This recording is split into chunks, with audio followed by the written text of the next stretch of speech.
Ça vous parle, l'image du hamster qui n'arrive plus à contrôler le rythme de sa roue, qui tourne de plus en plus vite? Et si nous arrêtions de nous faire mal un peu? Nul doute quant au fait que nous serions certainement plus heureux, plus efficaces et plus inspirants. Je suis Claire Lebleu, exploratrice des justes temps et créatrice de ce podcast, dans lequel je discute un jeudi sur deux avec des personnes engagées et épanouies, qui nous parlent de leur rapport au temps, de leurs expériences et motivations à vivre des rythmes vertueux et plus respectueux, pour elles, mais aussi pour nous tous. Ce podcast, c'est un peu ma thérapie bienveillante pour prendre du recul, me recharger en énergie et repartir dans la bonne direction, et pour longtemps cette fois-ci. J'avais envie de vous le partager pour notre bien-être à tous. Merci infiniment à Monica pour sa musique. Être son propre patron, qui n'en a jamais rêvé? Pour autant, entre l'envie et le passage à l'acte, c'est toute une histoire que l'on se raconte. Et beaucoup de personnes s'imaginent ne pas être suffisamment armées pour faire le grand plongeon dans le monde des startups et des courses à la levée de fonds. Tout de suite, ça en calme plus d'un et moi la première. Je n'ai malheureusement plus 30 ans et mes adorables gremlins me le rappellent au quotidien. Préserver son énergie pour durer, c'est primordial. Alors comment font les entrepreneurs? C'est quoi leur secret? Que prennent-ils comme drogue? Ce sera le sujet de ma conversation du jour avec Solène Pigné, ancienne consultante en stratégie, reconvertie en Sherpa pour entrepreneurs engagés. Bonjour Solène. Bonjour Claire, merci beaucoup pour ton invitation et pour cette super intro. Avec grand plaisir. Solène, tu n'as pas toujours été dans l'entrepreneuriat. Pourquoi ce second choix? En fait, moi, je me suis reconvertie après quelques années dans le monde salarié. J'avais jamais imaginé être entrepreneur. En fait, je sais pas, je pense qu'à l'école, on nous en parlait pas forcément. Et puis, j'avais cette image, en fait, de l'entrepreneur qui était, bon, déjà un homme, qui avait une bonne quarantaine d'années, des cheveux blancs, un grand réseau. Et puis, voilà, qui avait cette capacité à, je sais pas, avoir une idée révolutionnaire, à lever des fonds, à avoir un tempérament très extraverti. Et moi, je suis plutôt introvertie, pardon. Oui, je m'étais vraiment jamais du tout projetée dans l'entrepreneuriat, en tout cas jeune et même en début de carrière. Et finalement, en fait, j'ai fait un petit burn-out. Enfin, j'ai frôlé le burn-out, on va dire, dans mon dernier poste que j'ai occupé en tant que salariée. Et donc, s'est posé la question de quoi faire pour survivre. Donc, j'ai posé ma démission. À l'époque, en fait, j'habitais déjà à l'étranger, ce qui est toujours mon cas. J'habite en Turquie, à Istanbul.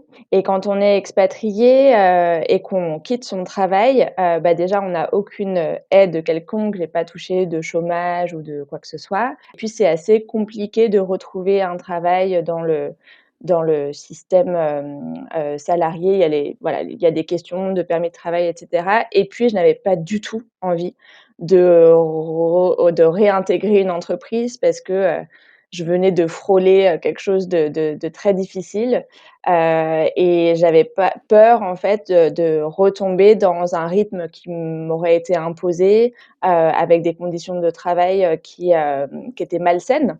Donc c'est en fait de là qu'est partie l'idée de me créer mon propre job.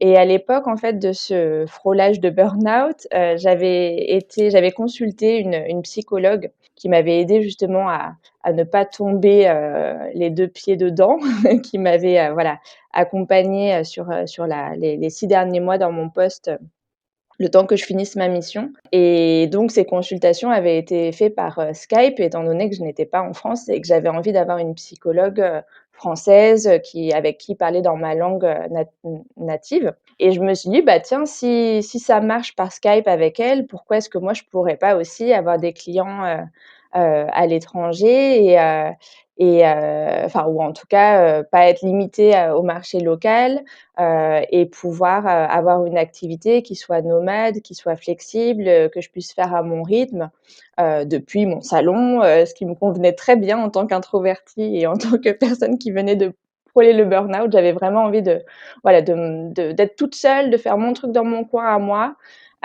et c'est en fait voilà, cette clé d'entrée qui m'a amenée, à entreprendre. Et le burn-out, tu sais, quels ont été, les facteurs, déclencheurs et ce qui fait que tu t'es dit: «Bah, je peux pas retourner dans le salariat»?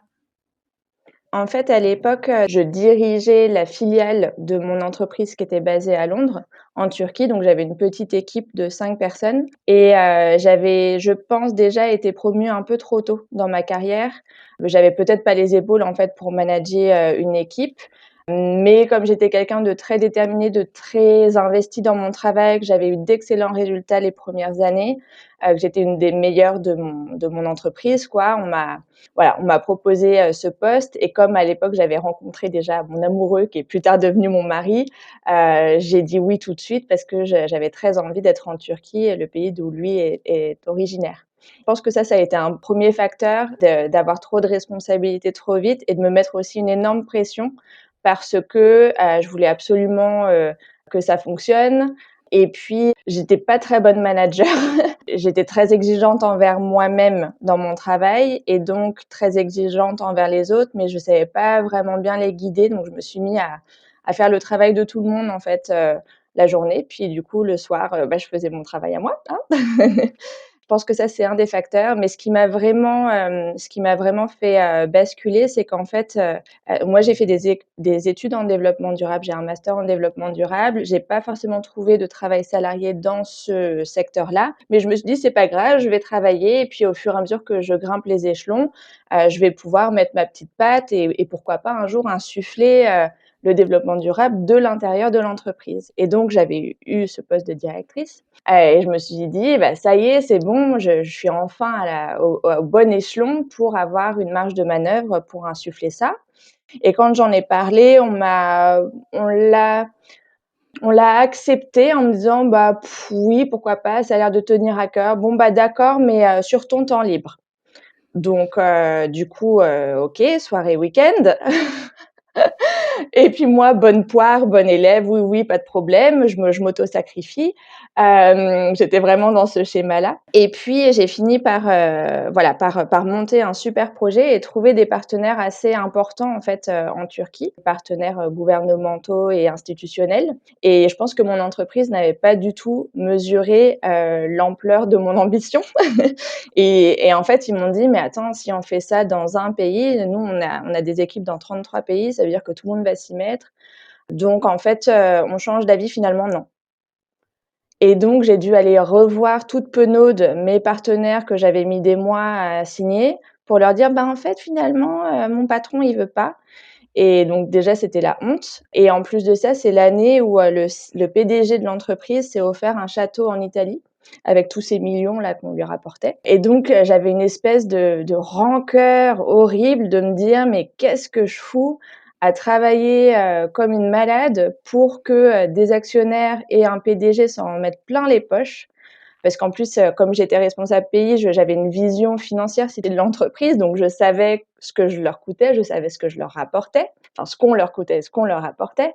Ouais, j'ai été écœurée de faire gagner de l'argent à des gens que j'avais jamais vus pour qu'ils s'achètent des châteaux en Italie, pendant que moi, mon petit programme de développement durable, tout gentil, qui allait être trop bien et pour lequel j'avais travaillé mes week-ends, finalement on me coupe l'herbe sous le pied et en fait, à un moment donné, cette rancœur, en fait, elle a fait que, moi, j'avais envie de continuer à travailler en bonne élève, mais mon corps, il a arrêté. C'est-à-dire que je me mettais devant mon ordinateur et je ne savais plus ce que j'étais venue y faire.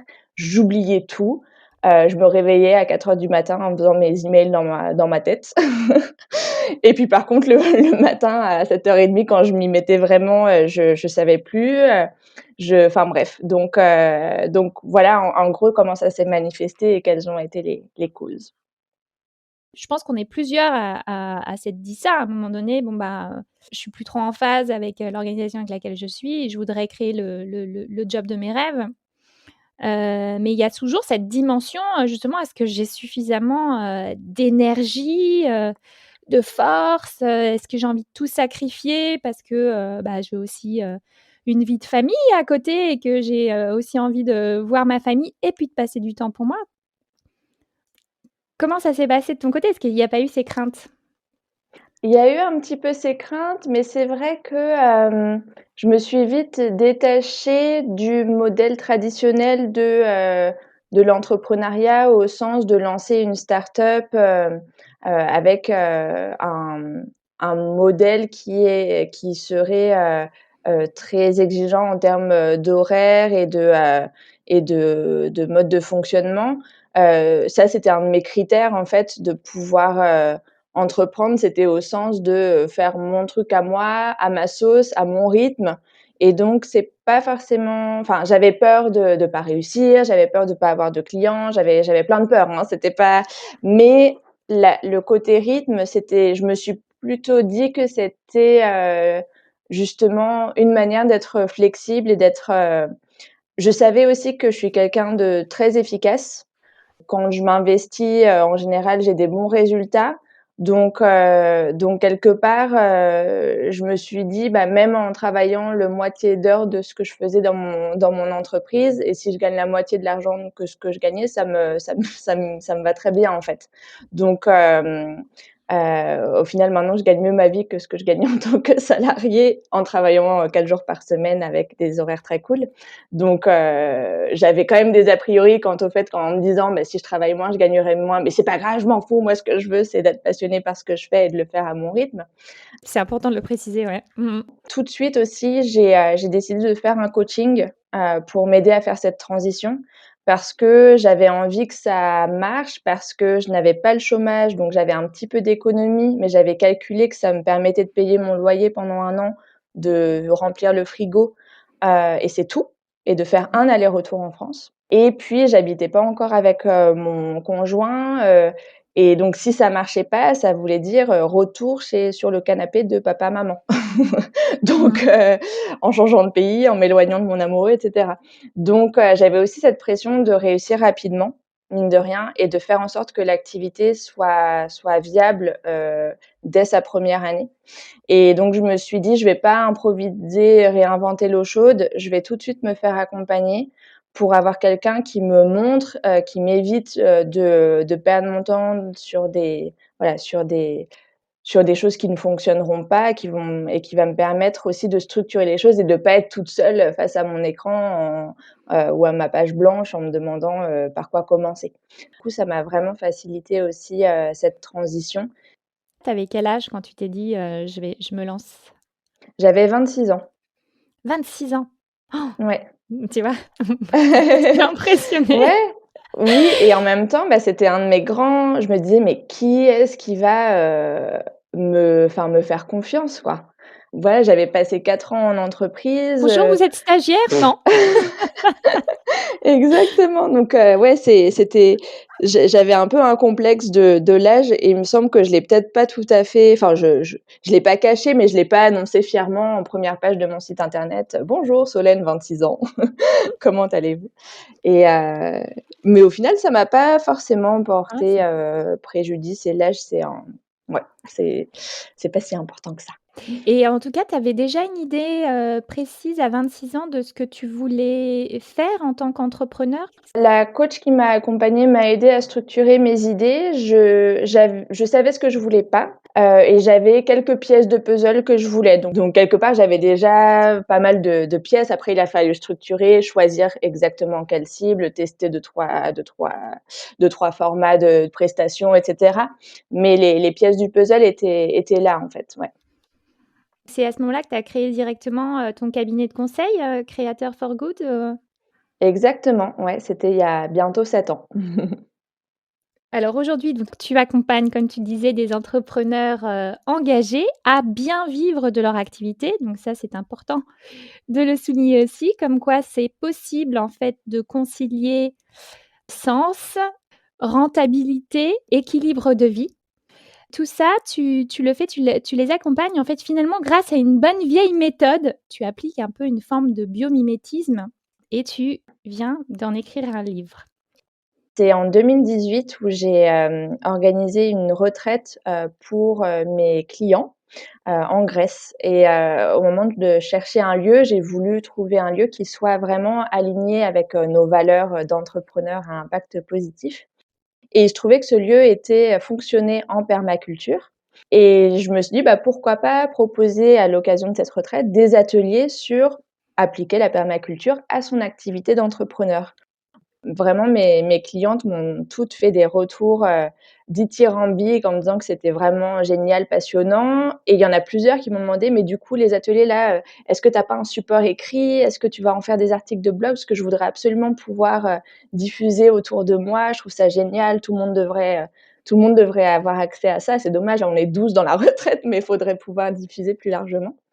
Et en fait, à cette époque-là, moi, j'avais démarré, l'écriture d'un livre, et j'ai remanié complètement mon manuscrit en me disant: «Beh, en fait, je vais tous les exemples que j'avais déjà Ouais. rédigés ou les conseils que j'avais prévu de donner dans la première version de ce manuscrit, je les ai remaniés, en fait, pour intégrer ce parallèle qui, ouais, je trouve, est vraiment aidant pour ancrer des certitudes comme quoi entreprendre d'une manière plus saine pour soi, pour la planète, peut être tout à fait aussi rentable, voire plus, que le modèle qu'on peut voir dans les médias traditionnels. Donc effectivement, donc ton guide formidable, le guide de l'entrepreneur durable que tu viens, juste de sortir, hein. Il a quelques semaines à peine dans les bacs des libraires, Exactement. aux éditions du Node. T'inspirer des 12 principes de la permaculture pour créer impact positif, résilience et abondance. Donc moi, j'avais envie qu'on s'arrête sur, certains des 12 principes de la permaculture que tu reprends. Donc notamment le 5e principe où là, c'était commencer avant de se sentir prêt. Peut-être parce que j'en suis un petit peu moi aussi en ce moment à cette étape. Donc là, tout de suite, je me suis dit: «OK, donc super, mais si je suis pas prête», enfin, je suis un peu, la bonne élève, on va dire et j'ai très peur de me dire: «Bah, je vais en fait me décrédibiliser face à mes futurs clients». Et je voulais que tu nous en dises un petit peu plus sur ce fameux syndrome de l'imposteur, que ce syndrome, ça se soigne. Ouais, c'est super que tu choisisses, ce passage, je l'aime beaucoup aussi. En fait, donc ce syndrome de l'imposteur, il se manifeste de différentes façons. Il a été étudié, scientifiquement, hein, c'est pas juste un truc tiré du chapeau. Il se manifeste par une différence importante entre, les capacités réelles d'une personne et la perception que cette personne s'en fait. Donc ça va être, typiquement quelqu'un qui est, par exemple, très bon orateur, mais qui a l'impression d'être nul et du coup avoir une peur bleue de monter sur scène et de prendre le micro. Là où ça devient problématique, ce syndrome de l'imposteur, c'est lorsqu'il, engendre en fait des mécanismes d'auto-sabotage.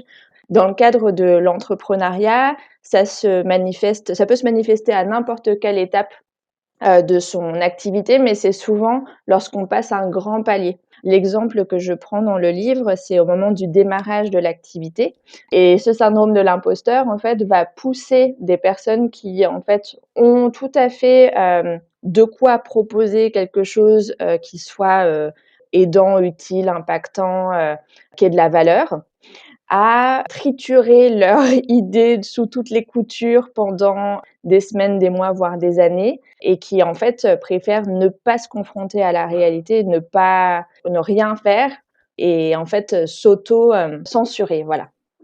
D'où l'idée de se raccrocher à ce principe, de permaculture qui s'appelle exactement, lancer une production et c'est pour ça que je l'ai traduit moi en entrepreneuriat, commencer avant de se sentir prêt. Lancer une production, c'est en fait un principe de permaculture tout simplement parce que ça permet, de tester le terrain et de se rendre compte de ce qui fonctionne et de ce qui ne fonctionne pas. Et donc voilà, l'idée, c'est vraiment on plante ses graines, on voit ce qui pousse et du coup, au moment de donner de l'ampleur, en fait et de planter suffisamment pour pouvoir manger, bah, on a quand même une idée, qui a été validée par, du vécu, de se dire: «Bah, c'est telle et telle et telle, espèce qui pousse bien». Mmh. Et ça peut tout à fait se traduire, d'un point de vue entrepreneurial, en se disant: ben avant de triturer son son idée dans tous les sens et d'écrire, des business plans, à n'en plus finir, pourquoi pas, aller tester, en Mmh. fait, son idée auprès, de bénéficiaires, potentiels et ça, on peut le faire, soit, en les faisant participer, financièrement à un tout petit prix, voire même gratuitement. L'idée, c'est de co-construire sa solution en relation avec, ses bénéficiaires et en se disant: voilà, j'ai cette envie, je sais que vous avez ce problème à résoudre. Est-ce que ça vous dirait de tester ma solution? Comme ça, moi, ça me permet de comprendre quels sont les aspects qui fonctionnent et ceux qui sont à retravailler et puis, bah, vous, ça vous donne accès en avant-première à cette solution.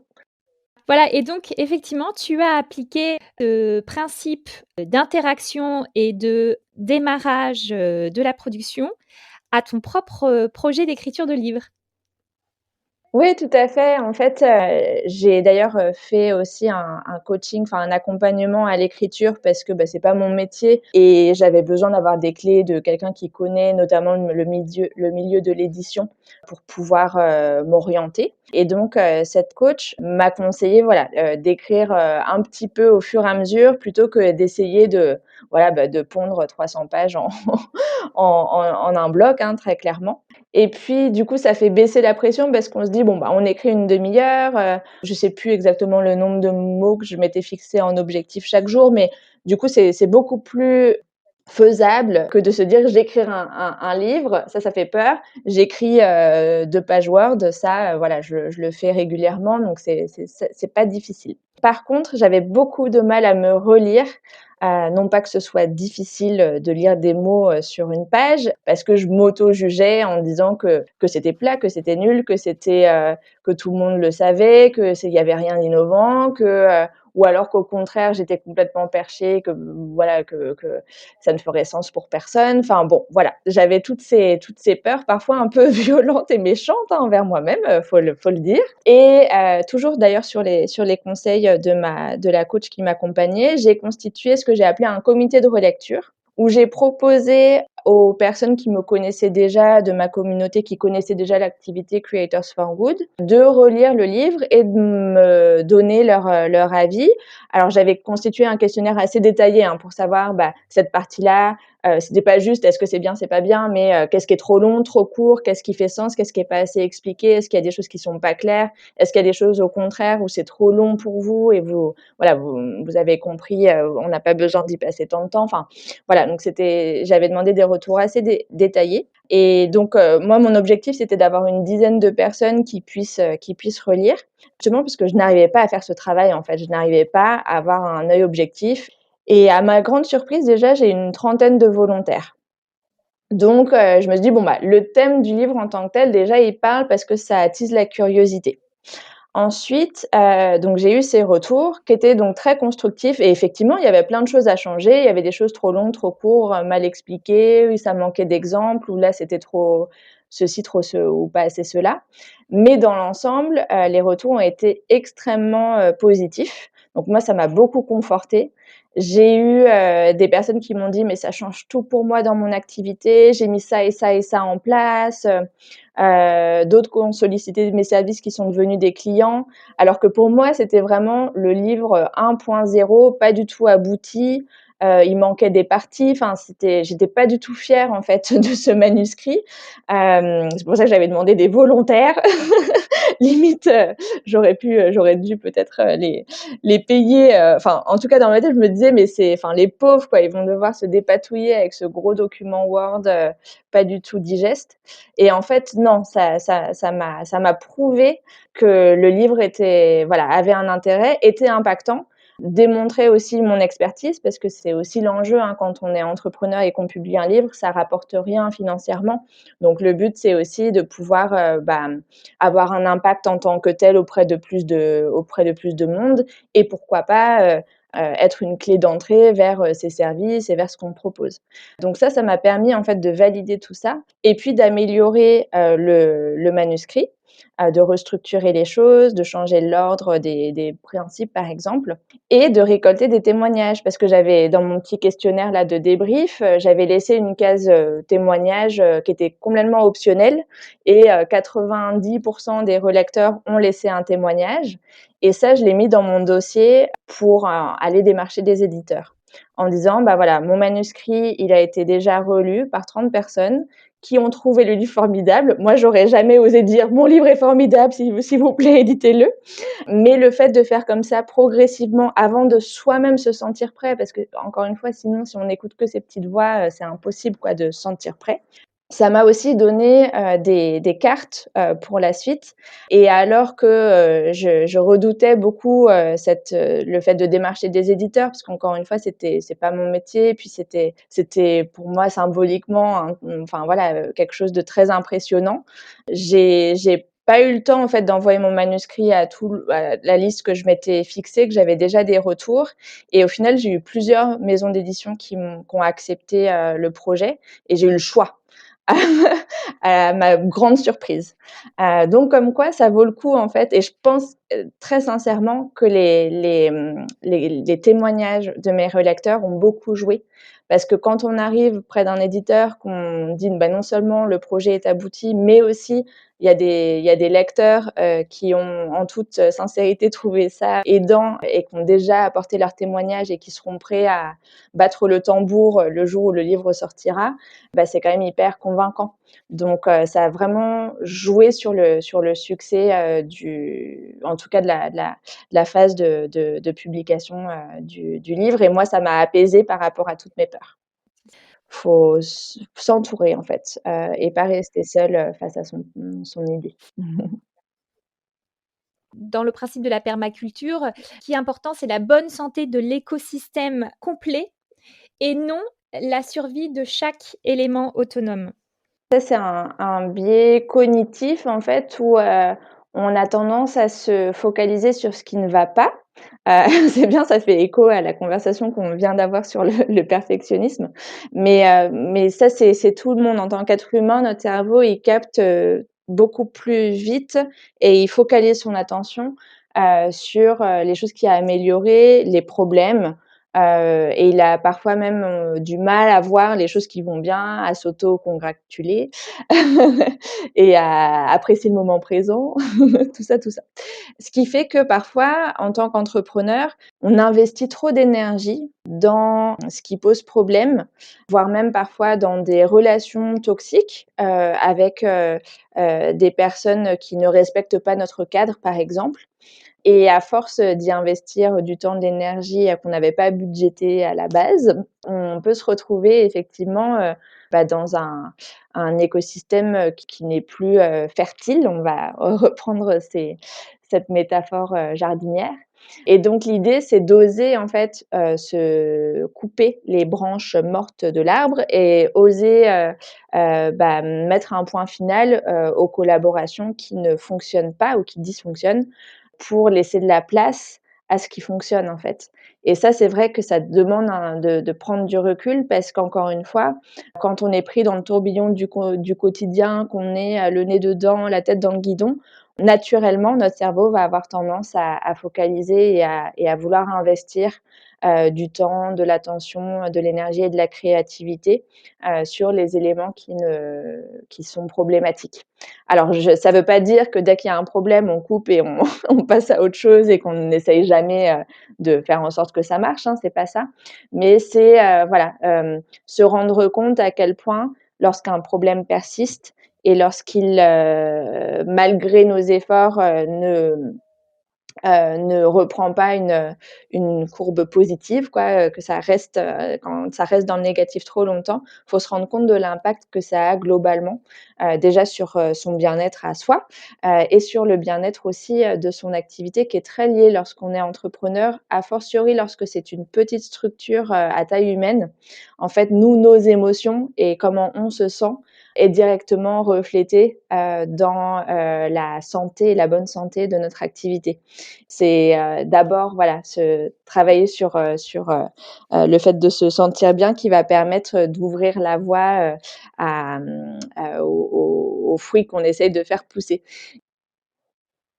Alors l'entrepreneuriat durable, c'est aussi une nouvelle façon de collaborer, aussi bien au sein de son organisation qu'avec notre écosystème, extérieur. Et donc là, forcément, j'ai envie de parler de concurrence et ça m'a fait, vraiment, beaucoup du bien lorsque, j'ai lu aussi les Mmh. passages de ton livre, là-dessus. Mon cher papa, hein, que j'aime beaucoup. Souvent, lorsqu'on parle, je sais que lui, alors et peut-être qu'il est resté sur des schémas d'avant, j'en sais rien, et il a toujours été entrepreneur. Mais, à chaque fois, il me disait: «Mais Claire, toi, tu vis vraiment, dans le monde des bisounours. Méfie-toi du voisin et cetera, machin». Qu'est-ce que tu réponds? Qu'est-ce que tu as envie de lui Ouais. répondre, s'il te plaît? Je comprends tout à fait et en même temps, c'est pas du tout pour, juger cet autre mode de fonctionnement qui est compétitif. Mais très clairement, moi, la valeur compétition, c'est pas une valeur dans laquelle, je me reconnais et d'ailleurs, c'était une de mes appréhensions à devenir entrepreneur parce que j'avais l'impression que c'était une valeur importante de ce monde-là et comment réussir quand on n'a pas d'esprit de compétition? En gros, c'était une de mes questions donc je me reconnais tout à fait dans ce que tu viens de partager. Et en fait, il y a un livre que j'ai beaucoup aimé de Pablo Sévigné, je ne sais plus comment on prononce son nom de famille, je suis désolée pour lui, qui s'appelle «L'entraide, l'autre loi de la jungle» et qui vient justement questionner cet a priori ou cette impression qu'on a du monde sauvage qui serait extrêmement compétitif avec, les lions qui mangent les gazelles et en gros, c'est la jungle d'ailleurs cette expression-là, elle veut bien dire ce qu'elle veut dire. Et or, Mmh. lorsqu'on s'y penche d'un petit peu plus près, on se rend compte que le monde naturel est extrêmement coopératif et que l'entraide des espèces est, extrêmement importante pour la survie, de toutes. Donc là encore, on peut faire un parallèle avec ce qu'on vient de dire. C'est ce que j'adore dans la permaculture, c'est que tous les angles, tous les principes se répondent les uns les autres. Et là où c'est intéressant en tant qu'entrepreneur, c'est que, du coup, vient challenger, cette notion ou cet a priori qu'il faudrait être en compétition avec les autres entreprises de notre écosystème, qu'elles aient des solutions, comparables à la nôtre ou qu'elles soient même de taille très différentes ou similaires. Et l'idée, en fait, en tant qu'entrepreneur, durable, c'est de se dire: plutôt que d'être en compétition avec, les autres acteurs de mon écosystème, et si je collaborais? Et si on s'entraidait? Parce que finalement, si on estime que l'entrepreneuriat ou le fait de créer des entreprises, ça a pour but premier de résoudre des problèmes de société, les autres acteurs de notre écosystème, eux aussi, visent à résoudre, ce problème et donc pourquoi pas, échanger, s'entraider et faire en sorte que, tous ensemble, on puisse, couvrir l'ensemble des problèmes à résoudre. J'en parlais tout à l'heure avec, mon activité, de conseil en stratégie. Moi, j'ai une capacité, dans mon cabinet d'une quinzaine de projets en parallèle, ce qui est déjà ce qui est déjà pas mal, je peux en témoigner. Et des entrepreneurs à impact, il y en a pas 15 quoi, et il y en a plusieurs centaines, plusieurs milliers. Donc heureusement que j'ai des collègues d'écosystème, moi je les appelle comme ça, mes compétiteurs, qui chacun à leur échelle et chacun à leur manière apportent leurs solutions. Et puis il y a certaines personnes qui vont plus raisonner avec leur façon de faire et tant qu'ils trouvent des solutions, mais tant mieux. Et on se réfère les uns les autres, facilement en fait. Ce qui permet aux bénéficiaires de trouver aussi plus vite une solution parce que quand on va voir quelqu'un qui me dit: «Ah bah non, moi je peux pas vous aider, mais par contre je sais que mon voisin lui, il a la solution, peut-être aller regarder de ce côté-là», bah, c'est quand même chouette Donc voilà, je pense qu'à ton papa, tu peux Waouh! lui offrir ce livre de Pablo Sévigne. Et puis ce sera à lui de faire le parallèle. Ah Mais génial! si tu veux un Je un ferai parallèle dédicacer. plus appliqué à l'entrepreneuriat, il y a un chapitre effectivement, dans le guide de l'entrepreneur durable où je donne un exemple concret, de collaboration versus compétition. Ouais et qui est génial. Alors question, bonus pour terminer notre conversation, mais qui est en lien avec les 12 principes de la permaculture et qui m'est vraiment très, très cher, c'est la gestion de notre énergie. Quel conseil donnerais-tu à une amie entrepreneur, qui est au bout du rouleau, qui a besoin de lever le pied, mais qui ne sait absolument pas comment faire? D'abord quelque chose de simple qu'elle pourrait mettre en place tout de suite et puis ensuite quelque chose d'un petit peu plus, peut-être ambitieux, qui est tout à fait aussi, accessible, on va dire un petit peu plus dans le temps. Ah bah, c'est une très bonne question et je pense que, il y a de nombreuses personnes qui vont se reconnaître dans ce schéma de comportement et je dirais que la première chose, c'est de se rendre compte que c'est un schéma de comportement. C'est-à-dire que quelque part, si on arrive, au bout de ses ressources, c'est qu'on a peut-être un système de croyances, ou en tout cas des a priori quant au fait que c'est normal, voire c'est nécessaire, d'exploiter à fond ses ressources pour réussir, avancer, atteindre ses objectifs, entreprendre, ce qu'on veut. Et donc c'est déjà questionner en fait ce schéma, cette norme, hein, parce que malheureusement on baigne dedans. Est-ce que nos résultats sont si dépendants, que ça de nos efforts? Il y a des personnes qui travaillent beaucoup et qui avancent peu. Il y a aussi des personnes qui travaillent peu et qui avancent, fort. Et donc faut d'abord, se rendre compte que, cette mathématique interne qu'on a intégrée, qui nous a été transmis en plus dans notre, société, de l'effort, n'est pas la seule manière de fonctionner. Il faut se rappeler que le mot travail en français vient du latin tripalium qui veut dire instrument de torture. Donc on n'est quand même pas très bien parti culturellement pour oser lever le pied. Et tant qu'on n'a pas compris en fait que notre mode de fonctionnement il est basé sur ces croyances-là qui en plus ne nous appartiennent pas, c'est difficile de changer. Donc c'est pour ça que je pense que c'est la première étape. Tu demandais quelque chose de très simple à faire quasi instantanément. C'est d'aller en fait questionner ce système de croyances et peut-être même de trouver des exemples autour de soi de personnes qui travaillent beaucoup et qui avancent pas et de personnes qui travaillent, peu et qui avancent bien pour se dire: «Bah oui, il faut que j'arrête de me dire que j'arriverai à rien, sans exploiter mes ressources à fond, voire arriver au bout de mes réserves en permanence». Parce qu'en général, lorsqu'on arrive dans cette situation, ça nous est déjà arrivé par le passé. Et pour sortir d'un schéma répétitif, faut se rendre compte que c'est un schéma répétitif. Il n'y a pas de baguette magique, autre en fait. À plus moyen terme, une chose qui peut être intéressante, c'est le fait, de s'autoriser à avancer à son rythme à soi et donc à analyser quel est son rythme pour pouvoir caler son travail en fonction de son fonctionnement naturel, plutôt que d'essayer de rentrer dans les cases et d'essayer d'avoir un fonctionnement qui ne nous correspond pas. Parce que souvent la fatigue, ça vient de là en fait, c'est quand on n'est pas à son rythme. Et donc au travail, le rythme qui n'est pas le sien, celui qui est imposé par la société, c'est, du lundi au vendredi, de 9 heures à 18 heures, de manière très linéaire, qui peut correspondre à certaines personnes et c'est tant mieux pour elles. Mais il faut se rappeler quand même que ce rythme de travail, il a déjà été inventé par des hommes pour des hommes et que pour les personnes, parce que tu posais la question d'une amie femme qui aurait ce problème-là, il faut se rendre compte que en tant que femme, on n'a pas un schéma de fonctionnement linéaire, on est bien plus cyclique. Déjà, il y a le cycle menstruel, mais on est aussi très sensible à la lune. Enfin, il y a, voilà, on fonctionne de manière cyclique. Donc, avoir un mode de fonctionnement linéaire au travail, c'est contre-productif pour les personnes de sexe féminin parce que hormonalement, et donc physiquement, naturellement, ça n'est pas notre mode de fonctionnement. Donc c'est épuisant à la longue.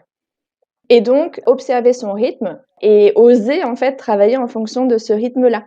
On peut aussi faire différents essais, mais il y a des personnes qui sont par exemple très productives le matin, et d'autres, qui le sont plus en fin de journée, bah, voilà, pourquoi pas s'autoriser à si on sait que le matin, de toute façon, ça sert à rien, ben, on s'autorise à commencer à travailler à 11 heures et puis voilà. Si on sait qu'après la pause déjeuner, on a besoin d'un temps de pause parce qu'on est, voilà, en digestion, on a du mal à être productif et bah, on sort se balader. Ça sert à rien d'essayer de continuer à faire ses mails ou à ou je sais pas, écrire son rapport ou ceci ou cela.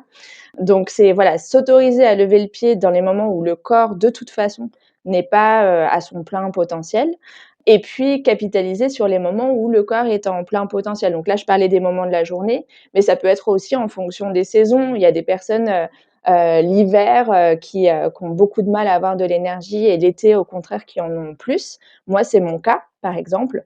Je suis très sensible, en fait, au soleil et à l'énergie que ça donne et le fait que culturellement, on prenne ses vacances d'été l'été, pour moi, c'est pas idéal, en fait, parce que l'été, moi, j'ai plein d'énergie, je déborde de créativité et donc bah, j'adapte aussi mes vacances en fonction de ça. Donc j'ai tendance à prendre des pauses beaucoup plus longues, l'hiver, à faire des week-ends de 3 jours, quasi continuellement pendant les mois d'hiver parce que, je sais que j'ai moins d'énergie, en fait. J'ai dû être un crocodile, je pense, dans une autre vie.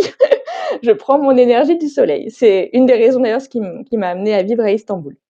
Et puis, dernier point, dernier exemple, moi il y a quelques années, j'ai commencé à m'organiser en fonction de mon cycle menstruel.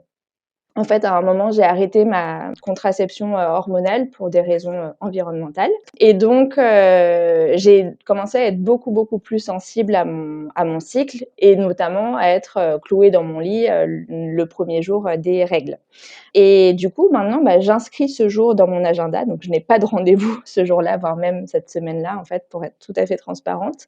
Et donc je me suis renseignée, en fait, sur ce cycle menstruel et je me suis rendu compte que ça influence, en fait, pas seulement le moment des règles, mais il y a aussi le moment de l'ovulation. Il y a toutes ces différentes phases, en fait, du cycle féminin sur lequel on peut surfer plutôt que de le subir. Et à ce propos, je conseille, le travail de Gaëlle Baldassari, qui a créé une entreprise qui s'appelle Kiffe ton cycle, et qui propose tout un tas de formations, Ah un oui. livre, des articles de blog, et cetera, sur ce sujet et qui permet en fait, de s'approprier, ce cycle pour pouvoir en tirer parti plutôt que encore une fois de le subir. Donc typiquement, moi je sais que la période d'ovulation, malgré le fait que je sois assez introvertie par nature, c'est la période où, hormonalement, mon cerveau est beaucoup plus calibré pour être en connexion avec les autres. Donc c'est à ce moment-là du mois où je prévois toutes mes interviews, toutes mes demandes de collaboration, où je fais mes réunions d'équipe parce que je sais que je suis dans une énergie, en fait, qui va être porteuse pour ce genre d'action-là. Et donc ça aussi me permet d'assumer d'autant plus qu'il y a certaines semaines où au contraire, bah, là, je prends 0 rendez-vous, y compris avec mes clients, parce que c'est des phases où je suis pas voilà, je suis pas dans cette énergie-là et ce serait dommage pour tout le monde de se forcer à être dans une énergie qui ne nous Je correspond suis pas. vraiment, voilà, ravie d'avoir eu cette conversation avec toi. Merci pour cette, grande respiration, pour cette porte ouverte à une vie professionnelle, utile, et équilibrée et qui nous permette d'en vivre. Ça fait vraiment, du bien.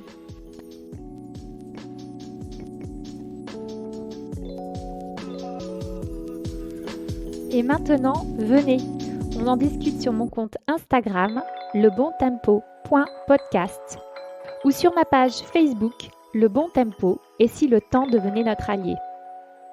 Qu'avez-vous pensé de cet épisode? Qu'allez-vous commencer à mettre en place? Si vous avez aimé cet épisode, la meilleure façon de me soutenir est d'en parler autour de vous et de me mettre un commentaire suivi de 5 étoiles sur Apple Podcast.